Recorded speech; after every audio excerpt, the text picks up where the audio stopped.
Bonjour Stéphane. Bonjour. Alors, tu as été ministre de l'Agriculture au début du mandat de Emmanuel Macron. On arrive au terme de son second mandat.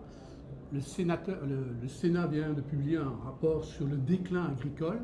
Est-ce que finalement, ces deux mandats, ce n'est pas un échec pour l'agriculture? Non, je ne pense pas, parce qu'il ne faut pas regarder ce que nous avons fait en 2017, les décisions que nous avons prises en 2017 quand nous avons lancé les États généraux de l'alimentation, la construction des plans de filière, la loi Egalim, la négociation, et là on y retourne, de la maquette financière de la PAC. Et quand on regarde les choses que nous avons décidées en 2017 avec les yeux de 2026, bien évidemment, entre les deux, nous avons eu des événements d'actualité qui ont fragilisé, bien évidemment, les fondamentaux sur lesquels nous avions bâti ces politiques publiques. Aujourd'hui, le Covid, la guerre en Ukraine, les phénomènes d'inflation, la crise géopolitique mondiale que nous vivons aujourd'hui, la relation avec les États-Unis qui s'est considérablement tendue, a fait que les croyances que nous pouvions avoir, les dispositifs politiques que nous pouvions mettre en place au début du premier quinquennat d'Emmanuel Macron, pour certains ont survécu sur ces 10 ans, et pour d'autres, la mise en œuvre a été plus compliquée.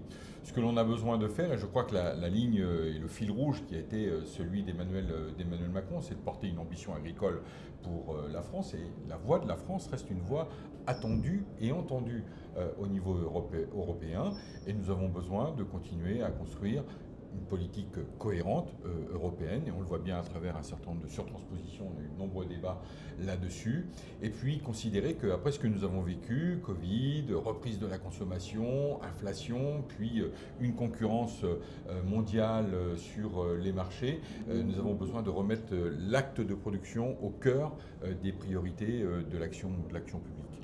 Mais j'entends bien ça, mais pour le monde agricole, il a quand même l'impression qu'on reste toujours dans le en même temps. C'est-à-dire oui, que l'acte de production, c'est quelque chose qu'Emmanuel Macron a porté dès le départ, mais il y a toujours le volet en même temps avec la question de l'écologie, qui n'est pas l'écologie scientifique, mais une sorte d'écologie politique. On le voit avec la ministre actuelle de l'Environnement, qui par exemple s'oppose à la ministre de l'Agriculture concernant l'acétamipride, qui est pourtant un sujet qui devrait faire l'unanimité. Et il y a d'ailleurs qu'il y a eu un consensus assez large à l'Assemblée nationale. Et on voit cette frilosité au niveau politique aujourd'hui. Pour le monde agricole, c'est difficile à entendre tout ça. Comment est-ce qu'on peut redonner confiance dans votre formation politique de manière à ce que finalement elle puisse encore porter de l'espoir? Parce qu'on a l'impression que finalement plus personne aujourd'hui ne croit dans la parole du président, ni d'ailleurs du Premier ministre. Je crois qu'il faut ramener de la raison, de la nuance dans le débat, croire en la science. Et c'est vrai qu'on assiste depuis un moment à des à-coups de gens qui, on l'a vu sur la DNC notamment, la dermatose nodulaire contagieuse, où on remet en cause le fait scientifique, que toutes les paroles se valent. Mais moi, je ne suis pas d'accord. Aujourd'hui, je crois que la parole scientifique, elle doit nous éclairer, et elle doit éclairer le chemin politique que nous devons prendre. La parole scientifique, elle doit nous accompagner en termes d'évolution, en termes d'innovation, pour accompagner nos filières. Et c'est vrai que moi, je fais partie de ceux qui ne veulent pas opposer environnement ou écologie et agriculture, parce que les deux doivent marcher d'un même pas. La difficulté, c'est que quand l'écologie politique s'invite dans le débat, le dogme s'invite dans le débat, parfois, oui, on a perdu parfois la bataille de la communication quand on vient jouer sur les peurs, sur un certain nombre de sujets, quels qu'ils soient, sur le plan sanitaire, sur les épisodies que nous pouvons connaître.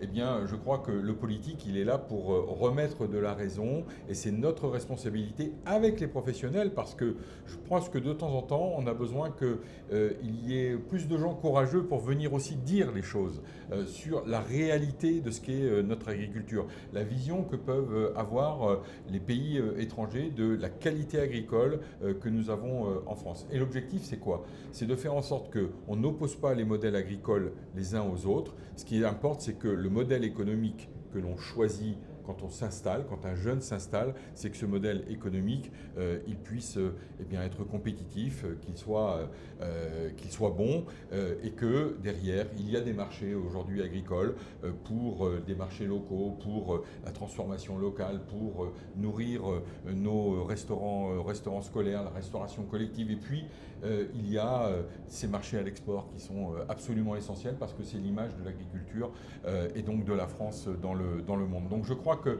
ce fil rouge, il a été tenu sur la valorisation de nos produits. Alors on parle souvent de la montée en gamme qu'on avait portée en 2017 avec Emmanuel Macron, et c'est vrai qu'aujourd'hui, quand on regarde ce qu'est la montée en gamme, mais la regarder aujourd'hui avec la montée en gamme en 2017 avec les yeux de 2026, avec tout ce qui s'est passé, c'est vrai que quelque part, beaucoup de nos concitoyens, ils ont aussi un réflexe qui est naturel, qui est celui du porte-monnaie pour faire leurs achats. Mais faisons de la pédagogie sur la qualité alimentaire, la qualité de nos produits. Moi, j'ai vu plusieurs filières aujourd'hui.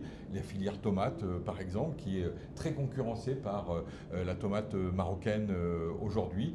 C'est le rôle aussi de la grande distribution, c'est le rôle de nos filières de mettre en avant leurs produits et de faire la pédagogie auprès de nos concitoyens et d'éviter aussi les injonctions contradictoires dans lesquelles on est. Tout le monde veut manger du poulet label le dimanche midi à table parce que ça valorise nos filières.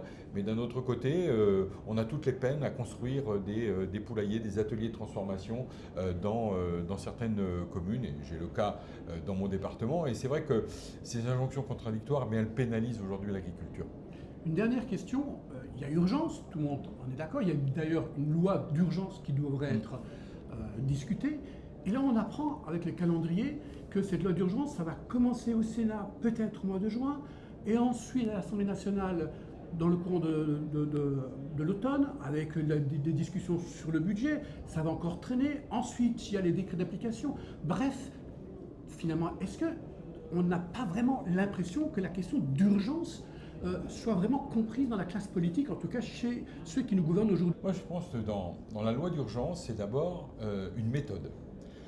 Il y a le calendrier, et c'est vrai que je fais partie de ceux qui pensent que nous aurions dû rapprocher un peu l'examen. Je pense même, pour être totalement transparent, que nous aurions dû commencer par l'Assemblée nationale, parce que je crois que c'était aussi une meilleure manière de conduire les débats, de commencer à le travailler par l'Assemblée nationale, parce que nous sommes comme le Sénat, mais très investi sur ce sujet. Mais je pense que politiquement, je crois qu'il était plus sage de démarrer l'examen de ce projet de loi par l'Assemblée nationale. Et puis, derrière, moi je crois que c'est plutôt une méthode. Ce n'est pas urgence en termes de calendrier. Alors, il y a une urgence, les agriculteurs ont des attentes, il faut pouvoir y répondre. Mais c'est plutôt sur la méthode. Regardez, le président de la République, lorsqu'il est venu samedi inaugurer le salon de l'agriculture, il a redit on a besoin de se mettre en mode chantier Notre-Dame de Paris. On reconstruit Notre-Dame de Paris en 5 ans. On s'est donné les moyens, sans s'affranchir du droit, bien évidemment, sans s'affranchir des règles qui sont édictées aujourd'hui. Mais je crois que sur l'acte de production, quand il faut construire un atelier de transformation, quand il faut investir dans des outils de production et de transformation agricole, eh bien on a besoin de se mettre en mode projet pour qu'on ne mette plus 5 ans ou 6 ans pour sortir un projet.